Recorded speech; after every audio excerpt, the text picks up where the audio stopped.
चिन्मयं देवं सद्गुरुं ब्रह्मविद्वरम्। ॐ सहना भवतु सहनौ भुनक्तु सह वीर्यं करवावहै तेजस्विनावधीतमस्तु मा विद्विषावहै। ॐ शान्ति शान्ति शान्तिः। आप्यायन्तु ममाङ्गानि वाक्प्राणश्चक्षुश्रोत्रमथो बलमिन्द्रियाणि च सर्वाणि सर्वं ब्रह्मोपनिषदं माहं ब्रह्म निराकुर्यां मा ब्रह्म निराकरोत्। अनिराकरणमस्त्वनिराकरणं मे अस्तु। तदात्मनि निरतेय उपनिषत्सु धर्माः ते मयि सन्तु ते मयि सन्तु। ॐ शान्ति शान्ति शान्तिः।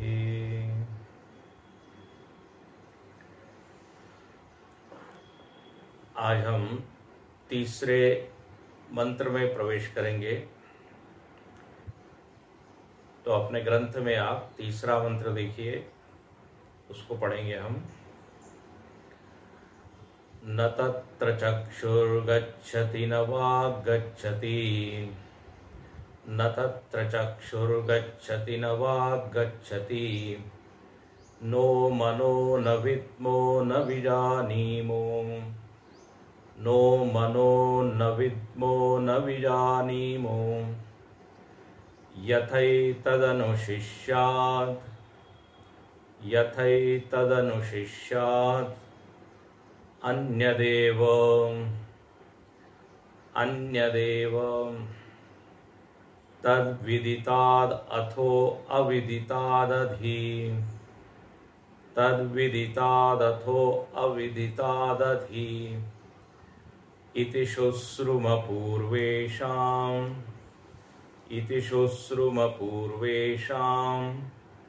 येनस्तद्व्याचचक्षिरे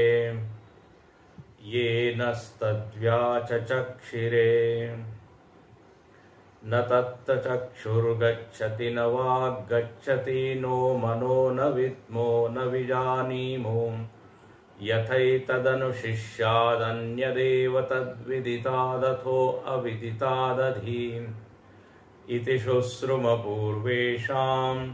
येनस्तद्व्याचचक्षिरे।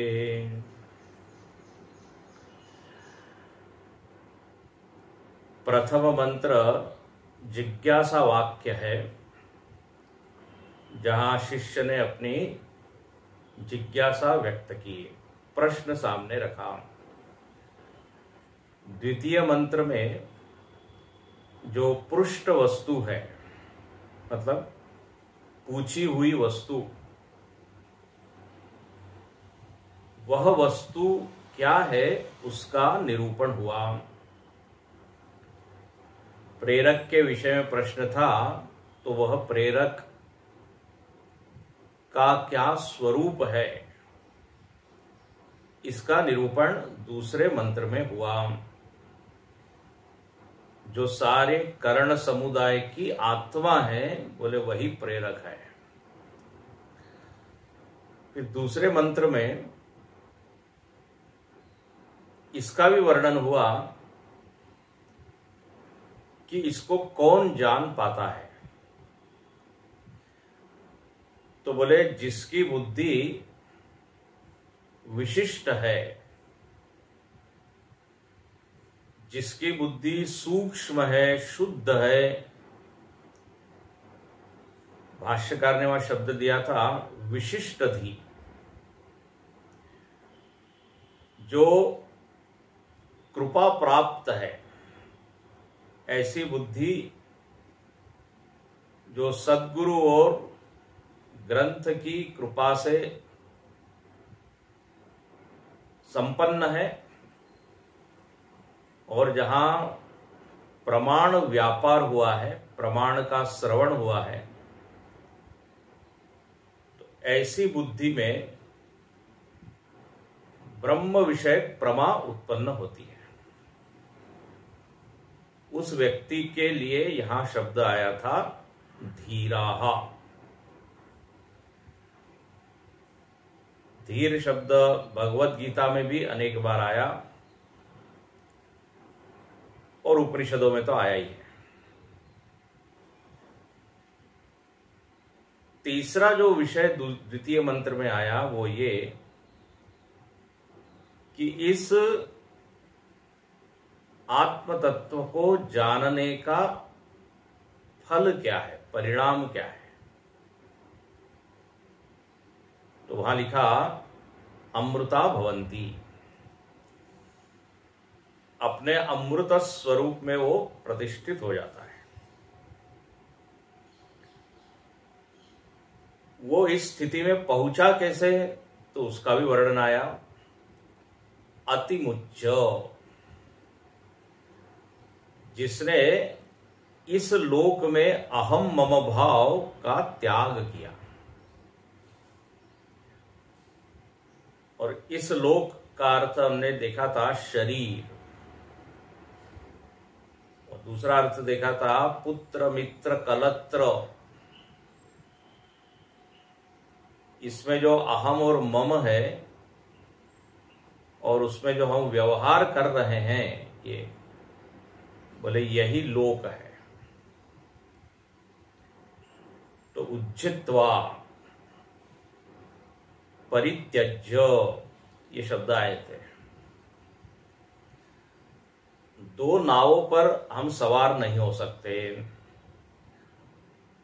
एक तरफ दुनिया की आसक्तियां भी खूब हो, इच्छाओं का एक क्या प्रवाह भीतर बना हो, और हम चाहें कि अमृतत्व की भी अनुभूति हो जाए, तो बोले ये संभव नहीं। तो अतिमुच्च धीराः प्रेत्यास्मात् लोकाद् अमृता भवन्ति। अब तृतीय मंत्र का विषय क्या है, तो तृतीय मंत्र जो है वो साधन का निर्देश करता है। साधन कहिए या साधना कहिए, किन साधनों से इस तत्व को हम ग्रहण कर सकते हैं, समझ सकते हैं, जान सकते हैं, और कौन से साधन ऐसे हैं जो यहां निरुपयोगी है, जिनका उपयोग नहीं हो पाता। मतलब किससे प्राप्ति होगी और किससे नहीं होगी, इसका वर्णन ये तृतीय मंत्र में आता है। तो यहां पर पहला वाक्य हम देखते हैं, न तत्र चक्षुर गच्छति। तत्र, तत्र मतलब वहां, और यहां तत्र का अर्थ वहां मतलब उस ब्रह्म में, उस आत्मा में, ये अर्थ है। ये देखो जो अत्र तत्र कुत्र, ये जो संस्कृत में शब्द है, ये प्रायः स्थानवाची शब्द है। अत्र मतलब यहां, तत्र मतलब वहां, कुत्र मतलब कहां, सर्वत्र मतलब सब जगह। तो ये शब्द देशवाची लगते हैं, यहां वहां सब जगह। लेकिन यहां पर तत्र का अर्थ कोई स्थान नहीं, तत्र का अर्थ उस ब्रह्म में, वहां कोई नहीं पहुंच सकता, ऐसा आप बोलते हैं। तो वहां मतलब कोई 1000 किलोमीटर दूर कोई चीज है, ये नहीं। वहां मतलब उस तत्व में। जैसे एक श्लोक से आप परिचित होंगे, जो लोग चिन्मय मिशन में आते हैं, आरती के समय एक श्लोक बोलते हैं, उसमें भी तत्र शब्द आता है। न तत्र सूर्यो भाति न चंद्र तारकम बोले वहां सूर्य नहीं पहुंच पाता, सूर्य वहां प्रकाशित नहीं होता। अब वहां मतलब क्या? तो वहां मतलब वह चैतन्य को सूर्य प्रकाशित नहीं कर सकता, ये अर्थ है। तो न तत्र चक्षुर्गच्छति, मतलब उस ब्रह्म तत्व में नेत्र का प्रवेश नहीं है। न चक्षुर्गच्छति, आंखों के द्वारा उसका दर्शन होता नहीं। निषेध कर दिया, नेत्र की गति वहां पर नहीं है। ये निषेध क्यों किया? अच्छा, एक और पहले समझ लें। या चक्षु से केवल नेत्र ही नहीं लेना चाहिए, बल्कि सारी इंद्रियों को ले लीजिए, सारी ज्ञानेंद्रियों को ले लीजिए। तो प्रत्यक्ष प्रमाण का निषेध है, चलो ऐसा बोल देते हैं। प्रत्यक्ष प्रमाण, जगत का ज्ञान हमको ये प्रत्यक्ष प्रमाण से ही होता है। आंख, कर्णेंद्रिय, फिर क्या, नेत्रेंद्रिय, रसनेंद्रिय। प्रत्यक्ष प्रमाण से उसका ज्ञान नहीं होता। यहां पर निषेध इसलिए कर दिया, नेत्र वहां नहीं जाता। उसका कारण यह है कि कहीं हम इस भ्रम में न रहे कि एक दिन हमको ब्रह्म इन आंखों से दिखाई देगा। ध्यान से सुनिए, उस ब्रह्म को हम हाथ से स्पर्श कर लेंगे, ऐसा नहीं होगा। किसी किसी के मन में ये कल्पना बन सकती है, बोले एक दिन हम ब्रह्म को देखेंगे। क्योंकि क्या है, ये दर्शन शब्द बार बार आता है। आत्मदर्शन करो, ब्रह्म दर्शन करो। तो दर्शन शब्द बड़ा मिसलीडिंग है। मिसलीडिंग इन द सेंस, किसी को लगता है कि ये आंखों से कोई हम किसी उस तत्व को देखेंगे और फिर हम कहेंगे हमको आत्मदर्शन हुआ। शब्द तो आता है दर्शन, लेकिन वह दर्शन का अर्थ ये कभी नहीं होता कि वो नेत्र भाष्य है। एक तो ये है। अच्छा, दूसरा ये है, यहां निषेध इसलिए किया गया कि हम किसी वस्तु को देखें और ये न मान ले कि यही ब्रह्म है। हाँ, कोई ऐसी आश्चर्यजनक कोई वस्तु दिख गई आपको, बोले यही ब्रह्म है, मैंने आंखों से देखा है। ऐसे लोग बोलते हैं, मैंने आज एक ज्योत देखी, ज्योति देखी, प्रकाश देखा। तो कई बार लगता है कि यही ब्रह्म है। तो भाष्यकार श्रुति माता यहां पहले ही बोल देती है, महाराज नेत्र से वो दिखता नहीं, जो दिखता है वो और कुछ है, वो आत्म चैतन्य नहीं है। इतनी बात हमारे बुद्धि में दृढ़ हो जाए। ऐसा नहीं कि कोई ऐसी अद्भुत वस्तुओं का दर्शन होता नहीं, होता है, लेकिन वह तत्व नहीं है, वो ब्रह्म नहीं है। बस इतना यहां पर समझाने के लिए श्रुति ने मना कर दिया। स्पष्ट देखिए बोलती है, न तत्र चक्षुर्गच्छति। वाणी की क्या कहते हैं, नेत्र की गति ही नहीं है। अब क्यों गति नहीं है वो हम आगे देखेंगे, लेकिन यहां ये स्टेटमेंट, न तत्र चक्षुर्गच्छति।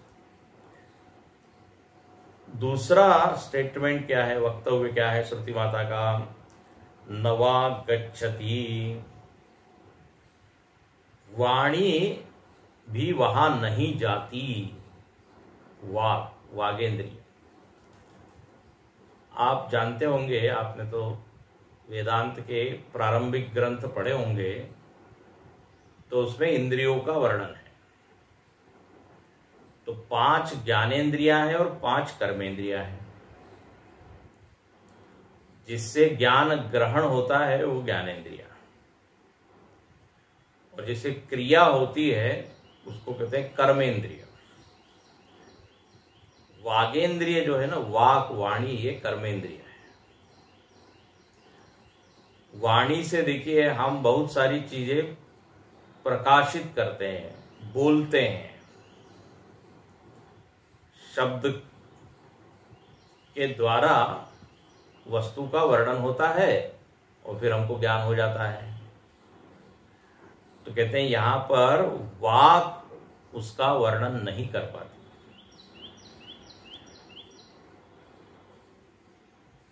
इसको देखेंगे क्यों यहां पर कहा गया न वा गच्छति, तो दूसरे साधन का निषेध हुआ। तीसरे कहते हैं नो मनो, मन की भी वहां पहुंच नहीं है। देखो वाणी और मन दोनों का निषेध एक अन्य मंत्र में भी आया है। यतो वाचो निवर्तन्ते अप्राप्य मनसा सह।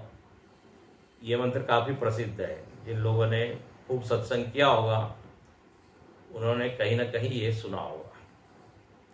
यतो वाचो निवर्तन्ते अप्राप्य मनसा सह, उसका अर्थ है वाणी उसको समझने जाती है लेकिन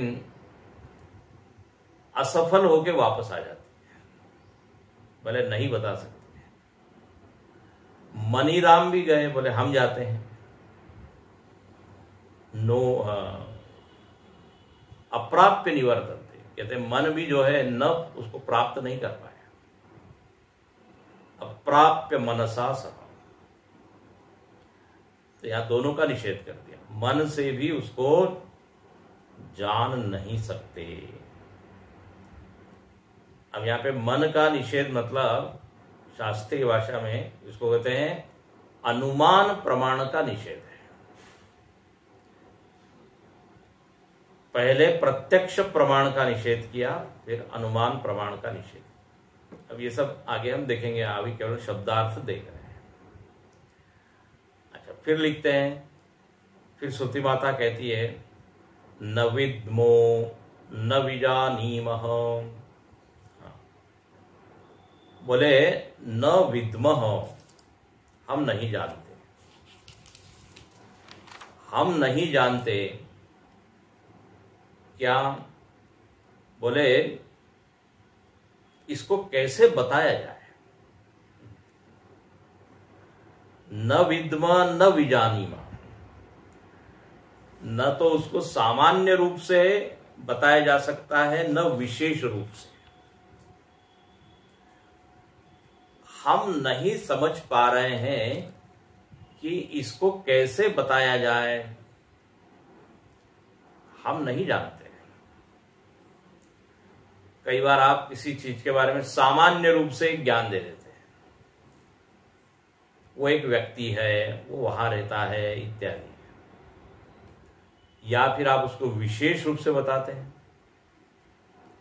उसका पूरा डिटेल्ड वर्णन हम कर देते हैं। तो यहां पर श्रुति माता कह रही है न विद्म न विजानीम, नहीं बता सकते हम, उसका वर्णन कैसे करें। देखो आगे यही बोलते हैं यथै तदनुशिष्यात् यथा एतद अनुशिष्यात्। हम ये नहीं जानते कि शिष्य को इस वस्तु के बारे में कैसे समझाएं, कैसे उपदेश करें। अनुशिष्यात् मतलब क्या? कैसे उपदेश करें शिष्य को, नहीं समझ में आ रहा है, कैसे समझाएं। अब ये कोई पढ़ के बोलेगा ये महाराज पहले बताते ना आप, तो हम आते ही नहीं। अब आपने हाथ ऊपर कर दिए, बोले मालूम नहीं हम कैसे आपको बताएं। तो वहां न प्रत्यक्ष प्रमाण का प्रवेश है, न अनुमान प्रमाण का प्रवेश है। और हम नहीं समझ पा रहे हैं कि आपको कैसे समझाएं। बोले तब तो सारे समझने के द्वार ही बंद हो गए, फिर कैसे हम इसको जान पाएंगे? मतलब ये तो फिर हमेशा अज्ञात ही रह जाएगी वस्तु, और अज्ञात रह जाएगी इसका मतलब आज तक कोई भी व्यक्ति ब्रह्म ज्ञानी हुआ ही नहीं, क्योंकि उसको समझा ही नहीं सकते। तो किसी गुरु ने उसको समझाया ही नहीं तो शिष्य को ज्ञान कैसे होगा? मतलब ज्ञान आज तक हुआ ही नहीं किसी को। देखो निर्णय ये निकलेगा। तो यथा एतद अनुशिष्याद न विद्मः, कैसे हम समझाए, समझ में नहीं आ रहा है, नहीं बता पाते हैं। हाँ। बोले चलो एक वाक्य हम आपको बोल देते हैं, इसके ऊपर आप मनन कीजिए और जान लीजिए। और ये वाक्य समझ लीजिए प्राण वाक्य है, इस पूरे मंत्र की आत्मा है। एक सूत्र पकड़ा रहे हैं यहां पे, जानने का तरीका, साधन, जो भी कहिए, सूत्र। बोले क्या है? तो अगला वाक्य देखिए, तद विदितात अथो। बोले तद मतलब वह ब्रह्म तत्व, आत्म वस्तु, जिसको पीछे कहा था श्रोत्रस्य श्रोत्रम मनसो मनोयत, वह तद विदितात अथो। बोले वो विदित से अन्य है। ध्यान से सुनिए, ये मुख्य वाक्य है इस मंत्र का। विदित से अन्य है। विदित शब्द का अर्थ होता है ज्ञात, नोन। जो जो चीज विदित है, ज्ञात है, उससे वो अन्य है। मतलब जो जो चीज हमको विदित है वो तो वो नहीं है। It is different from none. ओ विदितात। अच्छा, तो बोले विदित से अन्य, तो फिर दूसरी जो श्रेणी होती है विदित के अलावा, वो क्या होगी? अविदित। अविदित मतलब नॉट नोन, अननोन, जो ज्ञात नहीं है। तो बोले अच्छा, इससे हम ये समझ में आ रहा है कि जो विदित नहीं है, जो अविदित है, वो है ब्रह्म। तो बोले नहीं, उसका भी निषेध कर दिया। अगला वाक्य देखिए, अविदिताद अधि। वो अविदित से भी अन्य है, अविदित से भी अलग है। जगत में दो ही श्रेणियां हैं, कुछ चीजें हम जानते हैं और कुछ चीजें नहीं जानते हैं। Known and unknown. कई चीज होती है जो आज अविदित होती है, कल विदित हो जाती है। जो कल तक अविदित थी, आज विदित हो गई। तो जगत में तीसरी तो कोई श्रेणी है नहीं, बस नोन और अननोन, ज्ञात अज्ञात, विदित अविदित। बोले ये जो ब्रह्म तत्व है, ये दोनों ही श्रेणियों में नहीं आता। देखो कितना सुंदर है। इसका मतलब ब्रह्म कोई अज्ञात वस्तु नहीं है, अविदित मतलब वो ज्ञात भी नहीं है। अब ले बस बोले अब इसके ऊपर आप मनन कीजिए। अविदिताद अथो, तद विदिताद अथो अविदिताद अधि। बस ये मुख्य। और आगे श्रुति क्या कहती है? इति शुश्रुम, ऐसा हमने सुना। वो जो आचार्य है, जो गुरु है, वो बोल रहे हैं इति शुश्रुम। बोले हमने इस तत्व के बारे में इसी तरह से सुना है कि वो विदित और अविदित से अन्य है। बोले किससे सुना आपने? तो पूर्वेशाम, पूर्व पुरुषों से, पूर्व आचार्यों से, गुरु परंपरा से, हमारे जो गुरुजन लोग हैं उन्होंने इसका ऐसा ही निरूपण किया।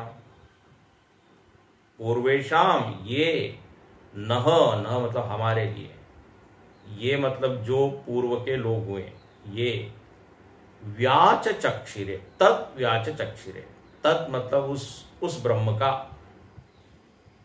व्याख्यान किया, व्याच चक्षिरे व्याख्यान किया, उपदेश किया, समझाया, इसी ढंग से समझाया है जिस ढंग से अभी हमने आपको बताया। तो ये यहां पर ये मंत्र का अर्थ हुआ। अब देखो, ये सुन के अपने मन में भाव क्या आया होगा जब ये वाक्य सुना, इति शुश्रुम पूर्वेशाम ये नस्तद व्याच चक्षिरे। आचार्य यहां कह रहे हैं शिष्य को कि वहां पर आंख नहीं जाती, मन नहीं पहुंचता, नहीं समझ में आता कैसे बताया जाए, ऐसा आचार्य कह रहा है और शिष्य वो सुन रहा है। एक चित्र अपने सामने आता है। इसको पढ़ने पर ऐसा लगता है मानो कि कोई गुरु बैठा है और वहां पर एक शिष्य पहुंचा है, शिष्य ने प्रश्न किया है और फिर आचार्य ने उत्तर दिया है। ये ऐसा लगता है मानो कि इतिहास में घटी हुई कोई घटना हो। ये बिंदु हमने पीछे बताया था कि नहीं मालूम नहीं, शायद बताया था, लेकिन फिर से उसकी पुनरावृत्ति कर देते हैं क्योंकि महत्वपूर्ण यहां पॉइंट है। कई लोग कहते हैं कि ये ग्रंथों का विकास हुआ, गुरुओं ने उपदेश किया और शिष्यों ने लिख दिया और ग्रंथ बन गए।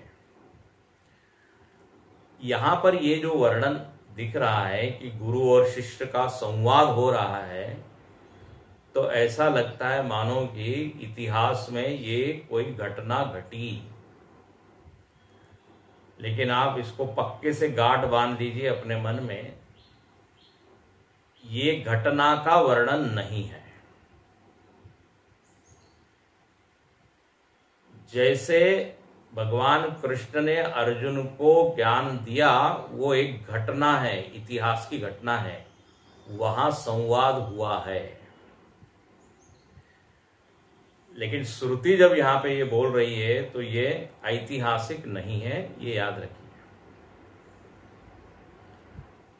बोले यहां साफ बताया जा रहा है, स्पष्ट तो लिखा हुआ है कि हमारे गुरुओं ने ऐसा ऐसा वर्णन किया, तो यहां बिल्कुल लग रहा है कि एक शिष्य है जो अज्ञानी है, वो वहां आया है और एक आचार्य बैठा है और वो अपने आचार्यों का दिया हुआ उपदेश याद करके उसको सुना रहा है। तो आप कैसे कह रहे हो कि ये कोई घटना नहीं है? देखो, यदि इसको इतिहास मानेंगे तो आपत्ति क्या है? देखो, जो लोग गुरु परंपरा से पढ़ते नहीं है ना, वो लोग इसमें इतिहास खोजते हैं। एक काल रहा होगा जब गुरु शिष्य का ये संवाद हुआ होगा। जिन लोगों को इतिहास में बड़ी रुचि होती है उसमें भी इतिहास खोज लेते हैं। लेकिन आपने जैसे ही वेद मंत्रों को इतिहास की कैटेगरी में डाल दिया, अनेक आपत्तियां आ जाएगी। एक तो फिर यह ग्रंथ, ध्यान से सुनिए, स्मृति कोटि में आ जाएगा, श्रुति कोटि में नहीं रहेगा। स्मृति मतलब जैसे भगवत गीता स्मृति है, कोई व्यक्ति किसी को बता रहा है ना, जो उसने सुना हुआ है अपने स्मरण से सुना रहा है। लेकिन जैसे ही आपने इसको इतिहास बोल दिया, ये स्मृति आ जाएगी, फिर ये अपौरुषेय नहीं रहेगा। चलो, थोड़ी ये टेक्निकल बातें हैं। अपौरुषेय मतलब जो पुरुषकृत नहीं है उसको कहते हैं अपौरुषेय।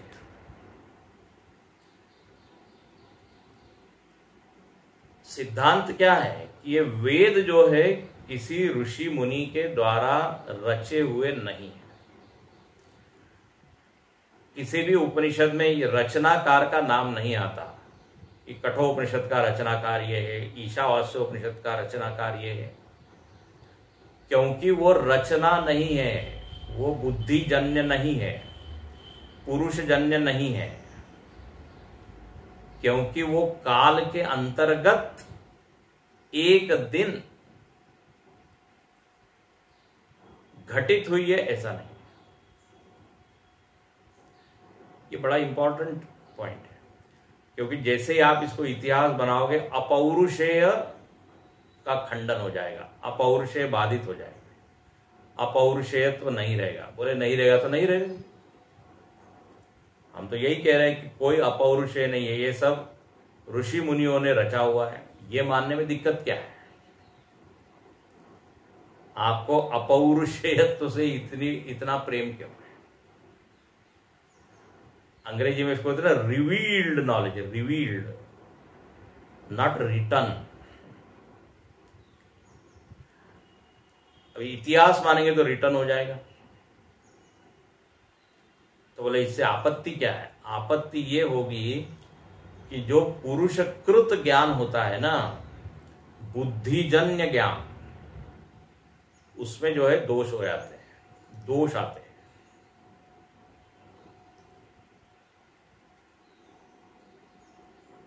चार प्रकार के दोष बताए गए हैं, उसकी चर्चा हम आगे करेंगे। जब व्यक्ति अपनी बुद्धि से कोई रचना करता है तो उसमें चार दोष बताए गए। वेदों में ये चार दोष नहीं है। निर्दुष्ट मतलब दोष रहित ये साहित्य है। जब व्यक्ति अपनी बुद्धि लड़ाकर कुछ बताता है तो उसमें एक दोष आ जाता है, उसको कहते हैं प्रमाद। मैं केवल उल्लेख कर देता हूं, इसका वर्णन आगे करेंगे। प्रमाद मतलब अपनी बुद्धि जो है कई बार आलस कर जाती है, जितना सोचना चाहिए उतना नहीं हमने सोचा और लिख दिया, तो अधूरा ज्ञान हो गया ना। कई बार बुद्धि में भ्रम होता है, थोड़ा शंका होती है, तो कहते भ्रम। तो ऐसा भ्रमजन्य ज्ञान जो है वो प्रमाण नहीं होगा। चार प्रकार के दोष बताएं। कर्णा पाठव, कर्ण की अपटुता, थोड़ा टेक्निकल शब्द। कर्ण मतलब साधन, इंस्ट्रूमेंट। बुद्धि भी एक उपकरण है, ध्यान रखना, बुद्धि भी एक उपकरण है। तो हमेशा बुद्धि एक जैसी नहीं रहती,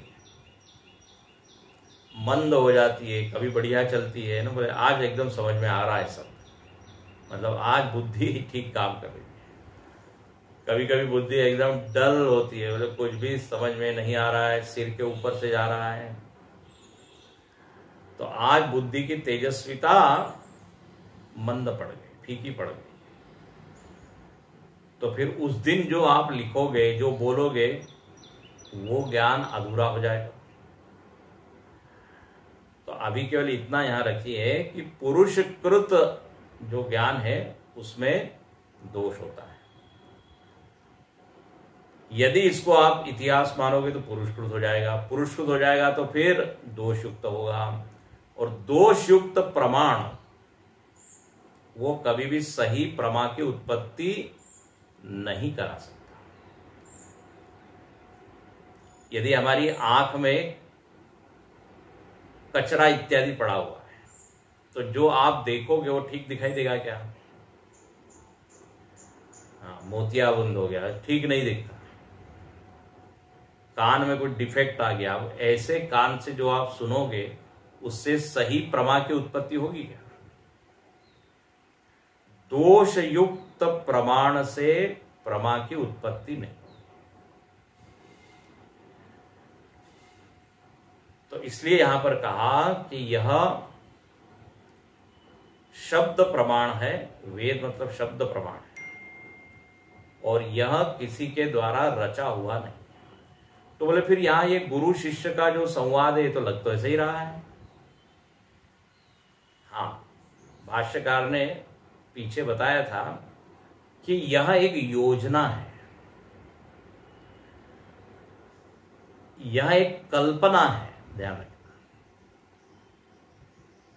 बोले कल्पना है, यस। और यहां पर ये जो बताया कि गुरु कह रहे हैं कि हमने अपने पूर्व आचार्यों से सुना, अभी भाष्य हम पढ़ेंगे तो उसमें आएगा, इसका स्पष्ट मतलब ये है कि यह ज्ञान हमको तभी होता है जब आप परंपरा से सुनते हो। ध्यान से सुनना, this point to be noted. यहां पर जो बोला है कि हमने गुरु से सुना, तो यहां इतिहास मत देखिए, ये वाक्य इतिहास की ओर संकेत नहीं कर रहा है, बल्कि संकेत इस बात का है कि यह ज्ञान आपको हमको तभी होगा जब आप किसी गुरु के चरण में बैठेंगे। This is the main point.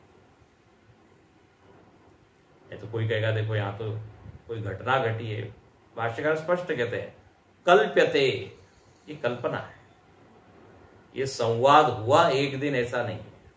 संवाद का अभिप्राय क्या है, लक्षितार्थ क्या है, लक्ष्यार्थ क्या है कि यह श्रवण के द्वारा ही समझ में आता है, ये बताना।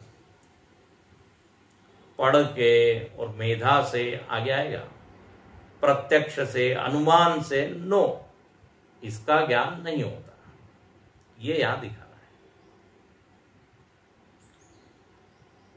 देखो जैसे पंचतंत्र आपने पढ़ा होगा, पंचतंत्र में कहानियां आती है।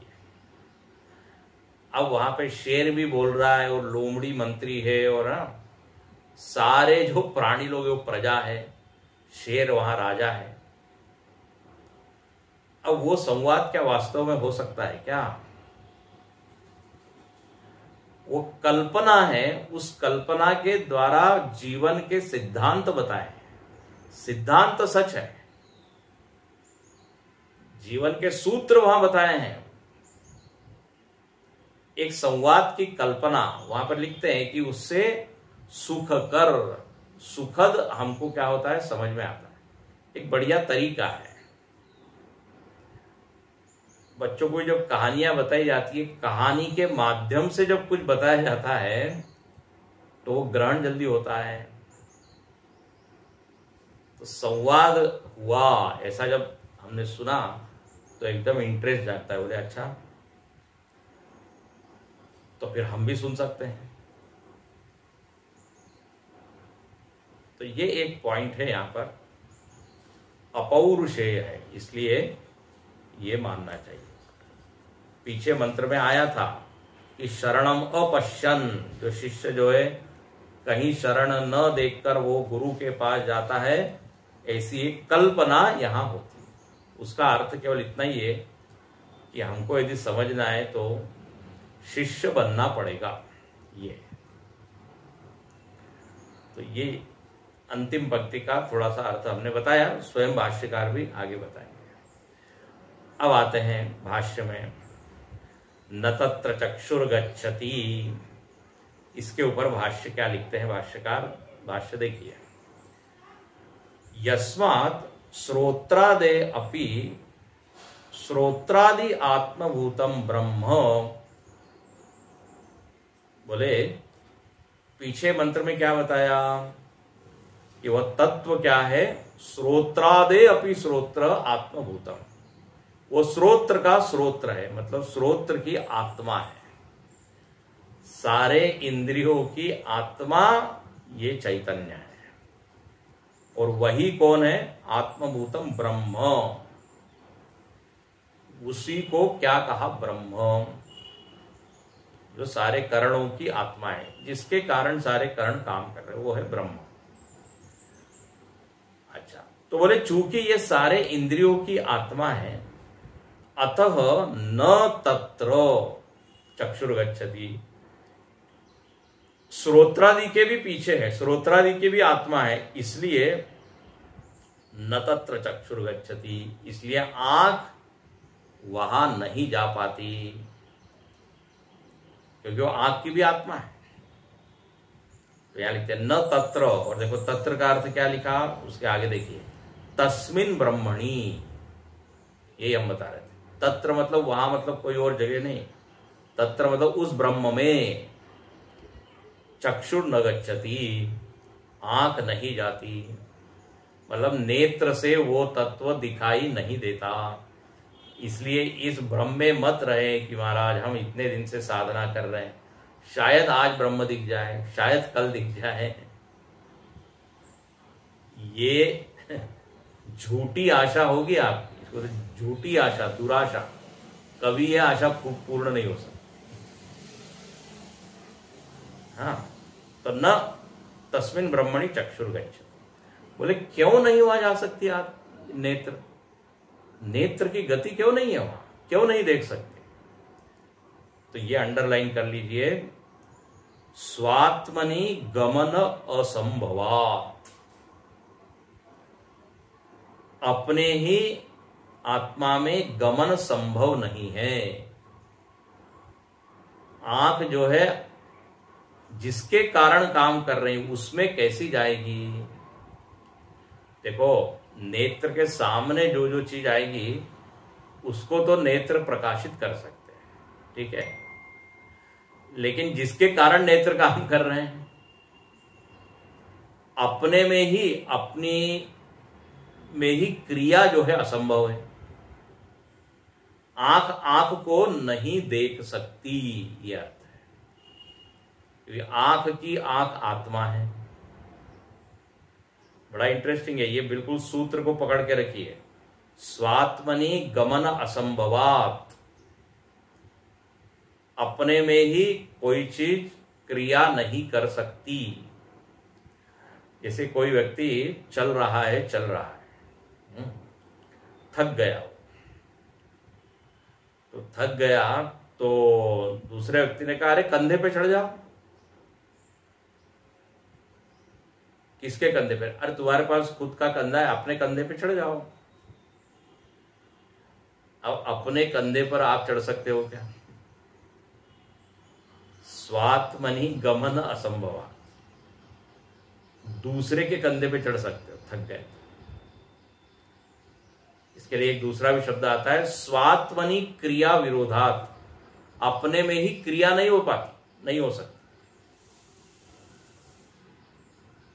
तो आंख आत्मा को कैसे देखेगी? जिसके कारण ये नेत्र काम कर रहे हैं, इसलिए न चक्षुर्गच्छति। आगे इसको और देखेंगे, फिर कहते हैं तथा न वाक् गच्छति, वैसे ही वाणी के द्वारा भी इसका पूरी तरह प्रकाशन नहीं होता। बोले वाणी मतलब क्या, जरा ये बताइए पहले। भाष्यकार का देखिए ये तरीका है, कोई शब्द बोलते हैं तो उसको पहले डिफाइन करते हैं। तो बोले वाचा क्या है, वाणी क्या है? तो अगला वाक्य देखिए, वाचा ही शब्द उच्चार्यमाणो अभिधेयम प्रकाशयति। ये वाणी क्या करती है? अभिधेय को प्रकाशित करती है। अभिधेय मतलब प्रमेय, जो वस्तु है जिसके बारे में बताना है, अभिधेय वस्तु। अभिधान, अभिधान मतलब था शब्द या नाम। जैसे आपने बोला ये गुलाब का पुष्प है, तो गुलाब क्या हो गया? अभिधेय। और ये जो वाक्य हमने बोला ये क्या हो गया? अभिधान। तो ये जो उच्चार्यमाण शब्द है ये किसके द्वारा हो रहे हैं उच्चारित? वाणी के द्वारा। जगत में हमको सारी चीजों का ज्ञान ऐसे ही होता है जब कोई व्यक्ति शब्द के द्वारा उस वस्तु का वर्णन करता है। तो शब्द उच्चार्यमाण अभिधेयम प्रकाशयति।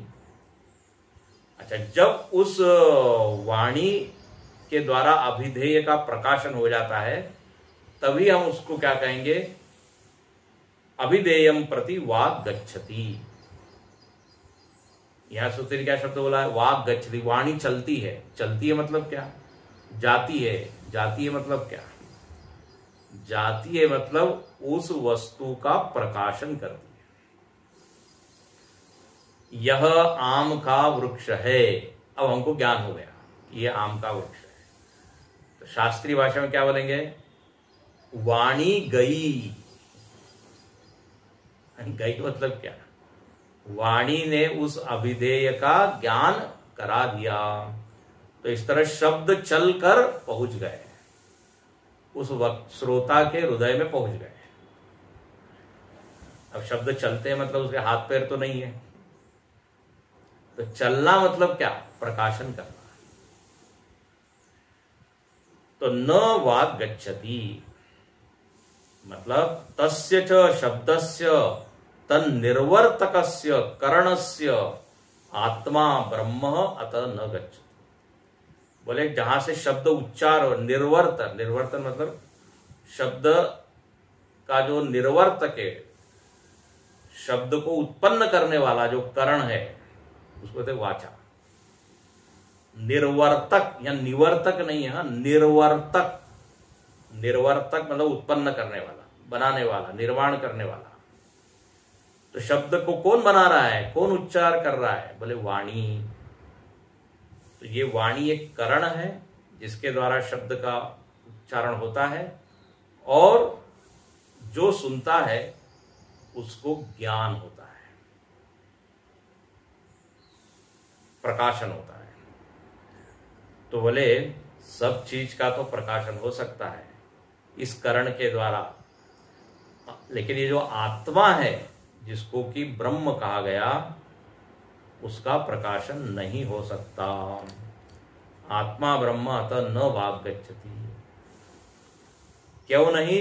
बोले वही जैसे नेत्र अपने आत्मा को नहीं देख सकते, वाणी भी अपनी आत्मा को नहीं समझा सकती। क्योंकि नियम क्या है? अपने में ही गति नहीं होती, स्वात्मनि क्रिया असंभव। तो यहां पर ये दो वाक्य है। बहुत सुंदर ये मंत्र है, बहुत ही गंभीर और गहन, और इसको यदि आप पकड़ ले, समझ में आ जाए, तो बहुत सारी भ्रांतियां जो है ना साधन के विषय में सब समाप्त।